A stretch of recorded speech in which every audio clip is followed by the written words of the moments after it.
Një postim i gazetarit grek Aleksandros Ziulis ka vënë në qendër të kritikave kryeministrin shqiptar Edi Rama, këtë herë për sjelljen e tij gjatë një takimi në Bruksel. Ziulis publikoi një foto ku Rama shfaqet duke puthur me pasion zëvendësministren e punëve të jashtme të Greqisë, Aleksandra Papadopoulo, një imazh që gazetari e interpreton si të papërshtatshëm dhe të turpshëm për diplomacinë greke. Ziulis e shoqëroi foton me një reagim të ashpër, duke cilësuar sjelljen e Ramës së të egzageruar dhe të pavend për një forum diplomatik.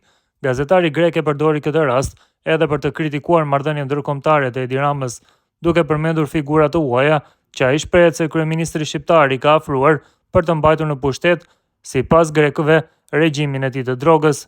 Rama ka blerë dhe më pas ka emëruar si ta është i quajturit këshilltar të korruptuar dhe tani të dënuar shefin e auditit të brendshëm të FBI-s në New York, McGonigal, eurodeputetin e korruptuar gjerman Knut Fleckenstein, i cili pasi nuk u rizgjodh eurodeputet, u emërua si këshilltar i qeverisë së tij.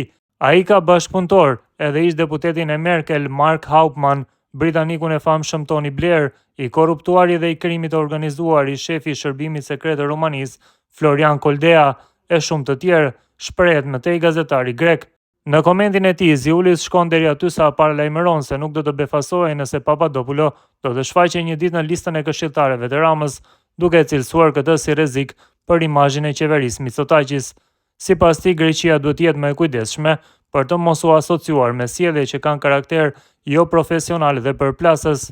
Turp pa turp, zëvendësministre e punëve të jashtme Aleksandra Papadopoulo në puthje dhe dashuri me Edi Ramën ndjen në Bruksel. Turpi dhe rënja e politikës greke. Edi Rama dihet se ka blerë shumë figura publike në SBA dhe Europë për të mbajtur në pushtet regjimin e tij të drogës, shkruan gazetari nga Greqia. Partia Demokracia e Re dhe qeveria e kryeministrit Kyriakos Mitsotakis le të marrin masat e nevojshme për të mos u ekspozuar, shkruan Aleksandr Zulis.